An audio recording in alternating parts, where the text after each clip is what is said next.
BBOR Black Box Online Radio, coming to you from West Virginia at heart and from around the globe. And hello everybody, today is Thursday. It is time for True Crime Talk Radio.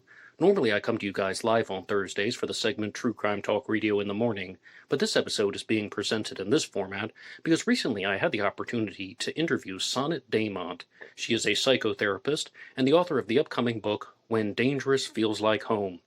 And I played the first part of the interview on Zodiac Monday, where Sonnet was talking about the Zodiac Killer and her suspect, Robert Christian Hansen.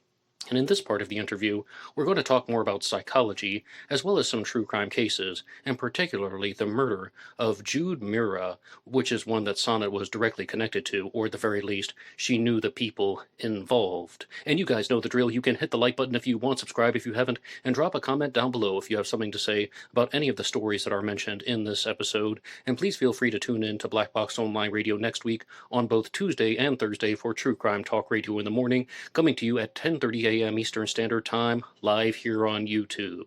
Now, True Crime Talk Radio is a segment where I talk about multiple subjects within a single episode, and when I go live, I often start the show with the Crime Talk points. I'm a regular and daily listener to Crime Talk, so one point real fast from the true crime world, and that is that we often have two kinds of evidence.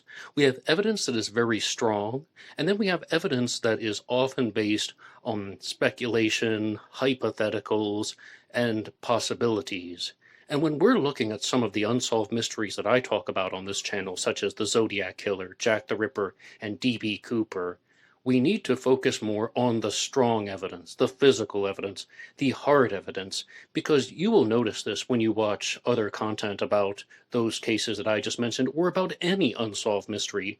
A lot of people will start out with the hard facts, and very early on, they will just devolve. They will just turn everything into some type of decoction that is based on hypotheticals or possibilities, or things that they have created in their own mind. They're taking the information and they're arranging it in a way that makes sense to them. And that's not good. That is absolutely not acceptable in the true crime world, because it's not just simply about what story do you want to write for yourself. Instead, it's more about what actually happened, who was responsible, who is the guilty party. And lately I've been watching some 48 Hours as well as JCS, the channel, the Journal of Criminal Psychology, and that's the way that they often introduce the show. And I saw two episodes back to back, an episode of 48 Hours and this other channel, and both of them had stories where the police formed initial suspicions about the perpetrator, and they tried to track them down. In one case, a son murdered his parents, and in another case, a man murdered his wife, and they went off of a hunch. Now, in these high-profile unsolved mysteries, is that type of behavior acceptable? No, absolutely not, because I can understand a certain element of how the police operate, because you can read the books for yourselves. I was watching the show Cops when I was 7 years old, and you can see the police procedures in action. And one book that I talked to you guys a lot about last year was Homicide: The View from Inside the Yellow Tape by Cloyd Steiger. And he dealt with a lot of homicides that are rather similar to some of the Zodiac crimes, and definitely similar to a lot of the serial killers that I talk about here on Black Box Online Radio. But a big difference is the evidence was so much more abundant. They had so much more physical evidence that would connect people, then just create this giant trail directly to the perpetrator. And on 48 Hours, that's exactly what happens all the time. You might even notice this if you watch the show 48 Hours, where maybe in the first 5 minutes, they tell you who the killer was, and it's all about the process of trying to convict the killer. And with a crime like the Zodiac Killer, the Zodiac didn't leave a lot of evidence behind. The Zodiac committed his first crimes outdoors, to the best of our knowledge, and that also doesn't mean that we even know where the Zodiac Killer lived initially, because when we're just looking at someone who murders their partner, or a son who murders his parents, all of the evidence is contained within the house, and then they can trace things very clearly back to this person. Like, for example, they were just begging me to watch this episode of 48 Hours called The Country Club Murders. Every time I got on YouTube, there was a recommendation for it, and what that stated is that a guy purchased a baseball bat from a sporting goods store with his own credit card, and then he used that to strike his parents with, as well as using a bladed instrument. But very clearly they could see he purchased the baseball bat, and then they had a warranty card for the baseball bat that was found on in his parents' home, and it's just like putting two and two together. But with the Zodiac Killer and Jack the Ripper and D.B. Cooper and the murder of JonBenet Ramsey and the Black Dahlia, you can't necessarily do that, or maybe you can. You can, but it's extremely difficult. You don't have this enormous amount of evidence. It's just leading you straight to the killer. And it even makes you wonder about how and why people think that they're trying to get away with this stuff. And we saw this stuff very clearly with Brian Kohberger and the Idaho murders. And the more I think about Brian Kohberger, it sounds more like Leopold and Loeb, where he was trying to commit a perfect crime. He just dropped a single item. In the Leopold and Loeb case, they dropped a pair of glasses that had a very unique hinge in it. And with the Brian Kohberger case, a knife sheath was left behind that had his DNA. Well, it doesn't appear that the Zodiac did that. It appears that D.B. Cooper did that. Absolutely, D.B. Cooper left behind an enormous amount of evidence. His clip-on tie, he handled cups that he was drinking from, he left behind cigarette butts, he left behind a hair on the rest behind him. They still didn't catch D.B. Cooper, so sometimes life is complicated. But one thing that we do need to reemphasize about cases, about high-profile, unsolved mysteries is, a lot of the time, the reason why they're unsolved is because the evidence has either not been properly stored, or the killer never left it behind to begin with. But that's my introductory rant. And the only other thing that I would say in deviation from the Crime Talk points is, on True Crime Talk Radio, I often talk to you guys about Radio Reddit, and I just bring up stories from Radio Reddit that I've heard. And this one is very relevant to serial killers, because somebody was sharing their own personal experiences, not even for a true crime reason, but when they were saying this stuff, it sounded exactly like what a serial killer talks about when they're being interviewed and what psychologists say about serial killers. And that was that when you are not loved by your family, and you genuinely do not feel love from your family, you spend your entire childhood and your entire adolescence trying to seek and receive that love, trying to just have that type of loving relationship.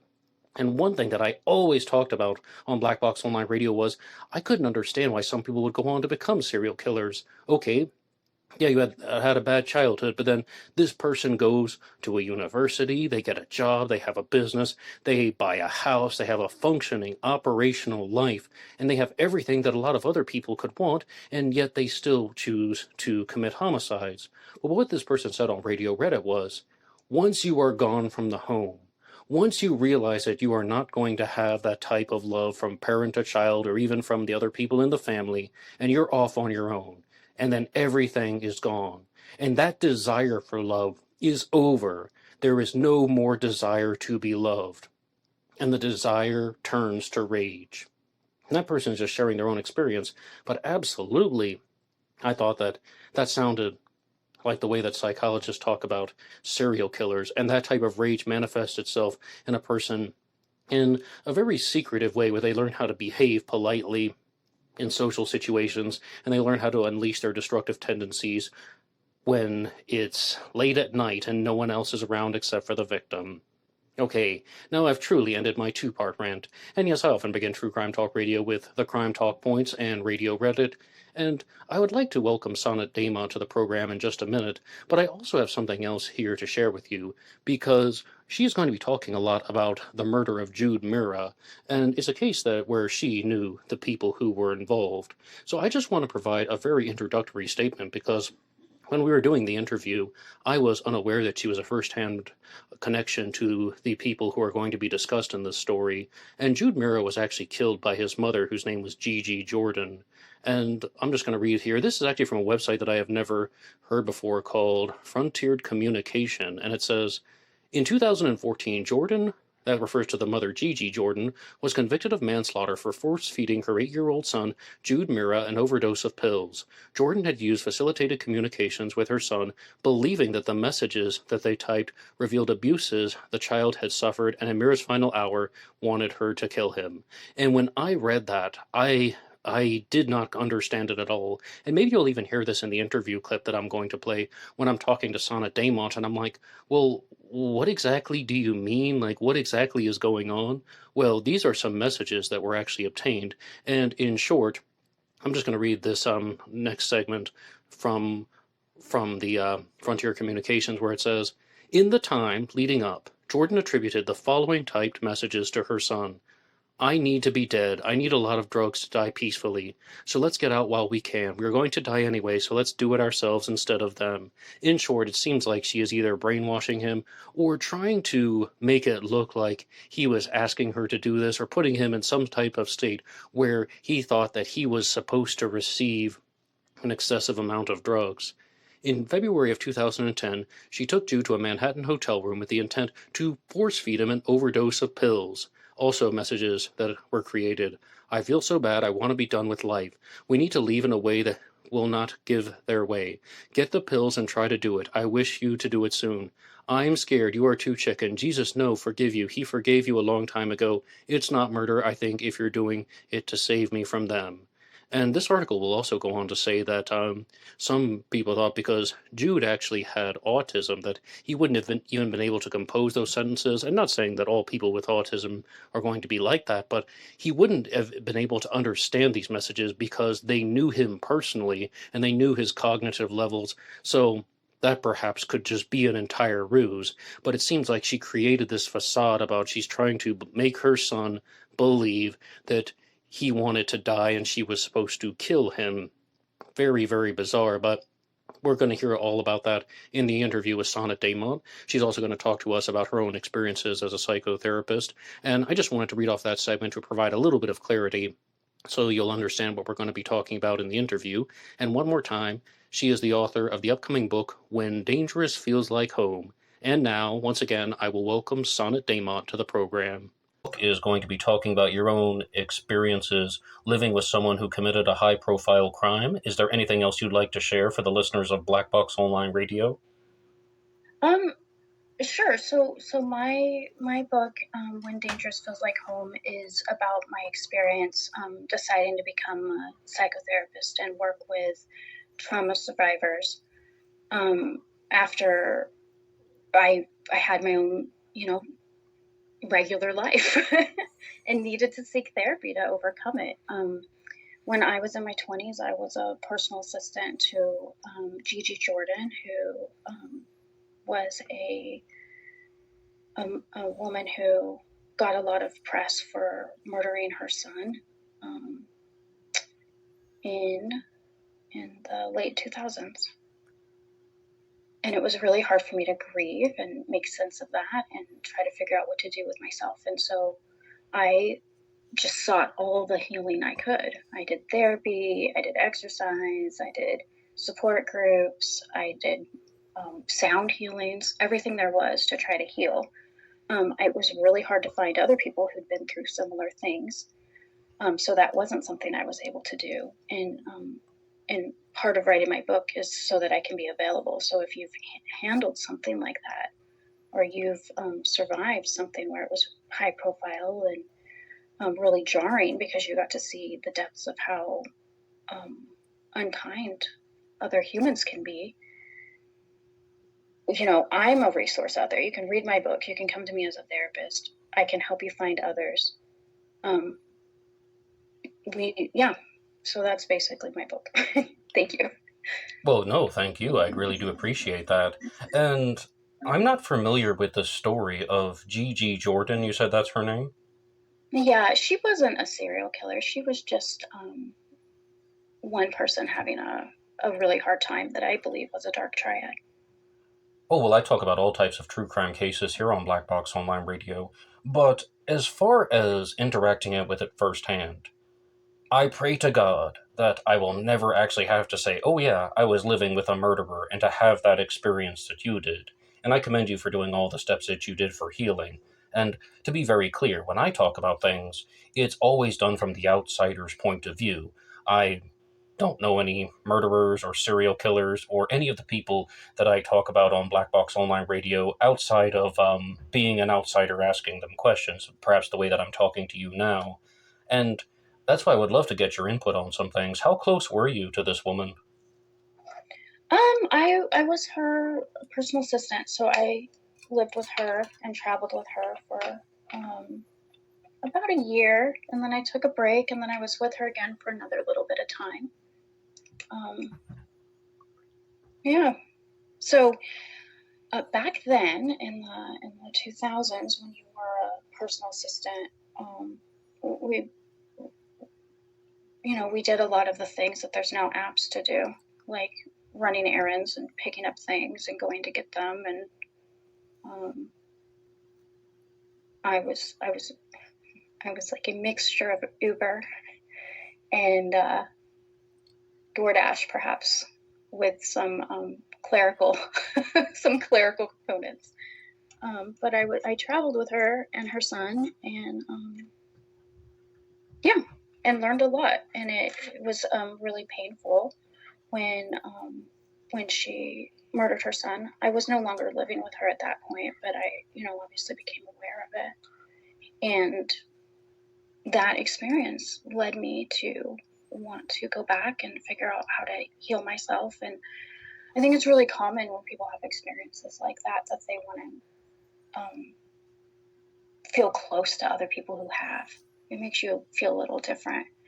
And in that sense, like, if you're going to seek out other people who've gone through the same things, you want to be able to be a conduit to healing and talking about how to get your life back and your power back and go have fun with your human experience. You don't want to like nestle and dwell in it. So it seemed easier to become a therapist. What was your impression of her when you were working with her? Were there warning signs? I know hindsight is 2020, but at the time, did you think this person is dangerous? This person is chaotic? This person has it in them to kill? What was your impression of being around her? That's a really good question. You're a good interviewer.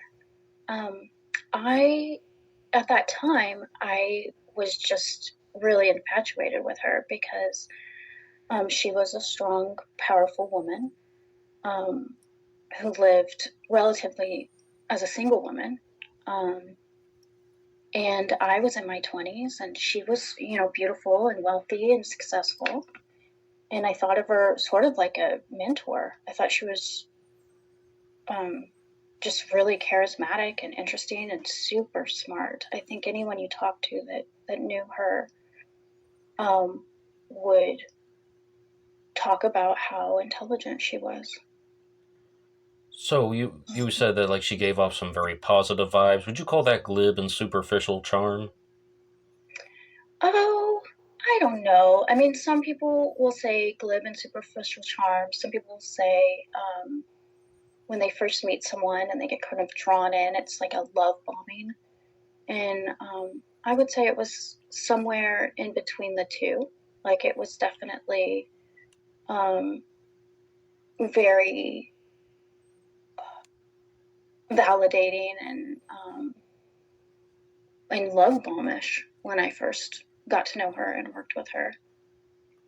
And you said, oh, Yeah, excuse me, go she ahead. was good at it. Like, it wasn't a superficial charm. She was really good at reading people and complimenting them where they needed it. Yes, and excuse me once again, I didn't mean to interrupt. I thought you were finished.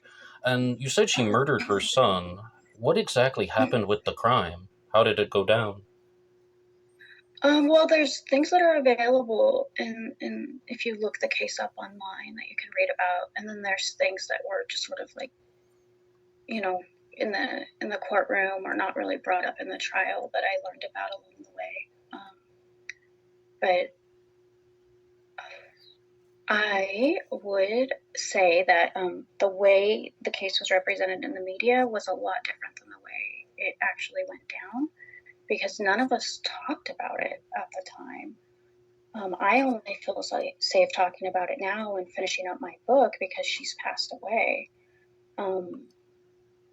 Yeah. So back to the original question. I mean, she murdered her son using a mixture of medication and force. And she said that she was doing that to protect him from imagined abuse. I don't think the abuse was real because he was only ever with her. But yeah. And Sonnet, I completely understand if you don't want to give away everything from your book, but I mean, I think that this is a very good opportunity for us to talk because you said that your experience watching this in the courtroom, as well as what you heard about from other people, was very different than what was represented in the media.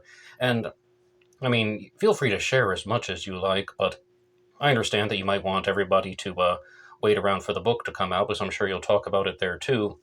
And I really think I'm only getting a very small fraction the of the story. Would you like to give us like a bigger presentation on the murder and like firstly, what was the name of her son and what were the events that took place? So I, well, firstly, I don't, like, my book is something that I'm creating to be available for other people that need it. So I don't need to like hoard the information so that I can maybe make 5 cents off of a book one day. Um, so, so I'm really happy to answer any questions you have, in the hopes that, if someone's gone through something similar or they just need to hear it to heal, it's available to them. So Gigi was a pharmaceutical executive, or I guess she owned like a piece of an investment bank for pharmaceutical companies, and then she owned some home health care companies. And she started off as a scientist in a lab, helping to create medications that would heal people.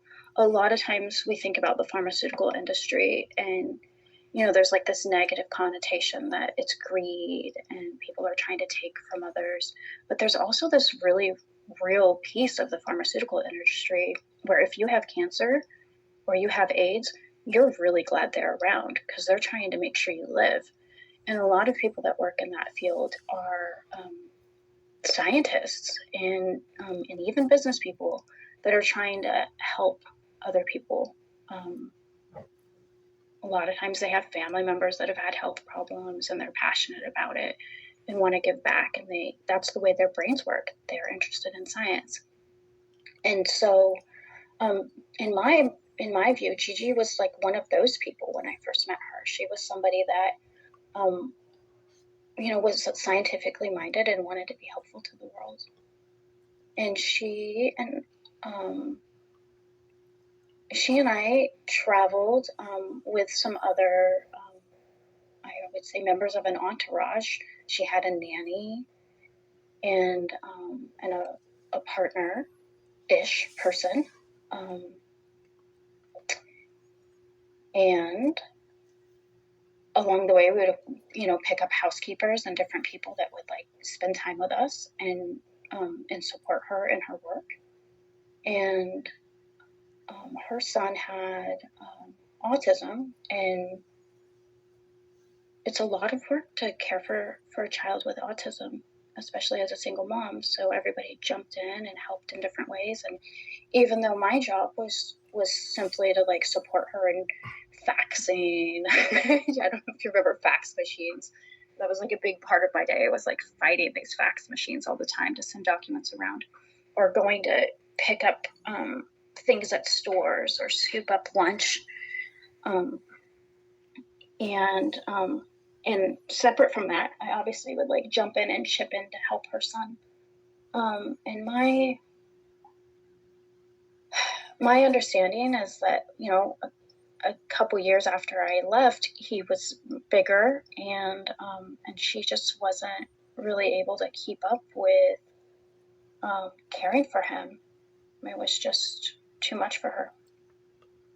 But there's so many things that you've already put into that statement and your previous statements because, firstly, you said once during this interview that you believe that she had dark triad traits. You also said that she wanted to save him from imagined abuse, and now you've said that she wasn't able to care for him. So I'm hearing three different things that I would need a little bit of clarity on. Firstly, what type of dark triad behaviors or traits or personality issues do you think she was experiencing? So this is what's interesting to me. You know, learning about these types of cases, right, and when people do have these dark triad traits, is that things aren't always black and white. Like, all three of those things can be true at the exact same time. Like, we are a constellation and a spectrum of experiences, and it doesn't have to be one or the other, I guess, is my point. But do you think she was a narcissist? Do you think she was a psychopath? I think that she definitely was motivated by external validation and thrill seeking and power. So, all three. Okay, absolutely. And what exactly was the imagined abuse? Because when you first described that to me, that sounded like somebody who was dealing with some type of psychosis about how they're having this paranoid delusion about how there's abuse that's not real and she has to murder her son to free him from that. But I don't want to rush to judgment, so that's why I want to really hear from you about what your interpretation of that was. What exactly do you mean by she wanted to murder her son to save him from imagined abuse? Well, that was what some of the court documents said, but those things, like, what she was saying when she first killed him, but those things sort of changed in time. The story changed in time. And again, you can have psychosis and still have those other three things going on, right? You can still be motivated by external validation and wanting attention. You can still really enjoy thrill seeking and be motivated by power and experience psychosis. Or you could just make it up and pretend that you did because you're cunning enough to. Right, that would go into the category of malingering, right? Or malingering, as some people pronounce it. And that can also be partnered with dark triad traits. But may I just ask, what do you think was the driving factor for her to murder her son? You said he was a teenager with autism, correct? He was almost 9, so Oh, he so he was was not. only 9 years old. Yeah. Okay, when you said he got bigger, maybe for some reason that connected to my mind that he was a teenager. And No, he was a baby. terrible, terrible. But what exactly do you think happened? Because you have presented several possibilities, and I know you said it could be everything all at once, but what exactly do you think she was thinking? What do you think her motivation was? I really want to get some specifics on this. Well, I was not there, so it's hard for me to answer those questions. Feel free to speculate. Honestly, I think that when people are really motivated by attention seeking and external validation and power and control, and they enjoy thrill seeking, it's a really rough combination for the children in their lives and their coworkers, their colleagues, their partners. I was actually watching a similar story on Nick Crowley's YouTube channel, who does a great job with all of his videos, and he was also sharing a story of a woman who attempted the murder of her autistic daughter, and both of the mother and the daughter survived. It was actually an attempted murder-suicide, and the way that story was presented was the mother just reached a breaking point. Like, she's really trying to help her daughter, medications, therapy, institutionalization, but her daughter's behavior was just very, very difficult, including things like biting, attacking, having to be restrained, and she just reached a mental breaking point. And a lot of people really condemned what the mother attempted to do, but at the same time, they recognized a certain humanity, and they're like, I suppose everybody would have their limits. And I, of course, would absolutely condemn her actions as well. There are so many alternatives that somebody would have in that situation to go to the level of murdering your child because you can't care for them. And do you think that she reached a mental breaking point, or do you think that it's more about what you said with the dark triad issues of just she wanted to do this for the thrill of it, she enjoyed it, it was exciting to her? I think that there's a lot of resources available and people that were in her life that were willing and able to be supportive and helpful. And I don't think it was a breaking point. And even with that woman you described, I mean, we had animal rights laws in this country before we had child abuse laws. And as much as it is hard to care for children, there's more people than just us. You can bring your children around their school, their siblings. You can ask for help. There's lots of people that contribute to the raising of a child. And one more time, those were the words of Sonnet Daymont. She is the author of the upcoming book, When Dangerous Feels Like Home, and I have to thank her for appearing on Black Box Online Radio. And as I said at the beginning, the first part of our interview was on Zodiac Monday, and I also have the announcement that I have made a playlist for the recent Zodiac Mondays. The Zodiac Killer News Reports for the year of 2025 have been assembled into a playlist that you can find here on Black Box Online Radio, and you guys know where to get in touch with the show, blackboxonlineradio@aol.com. You can also get me on Facebook. My personal Facebook name is Ned Dahan, and there is, of course, blackboxned88 on TikTok and Instagram, where I release shorts and reels Monday through Friday. That's all for me now. See you tomorrow to talk about D.B. Cooper. Until next time.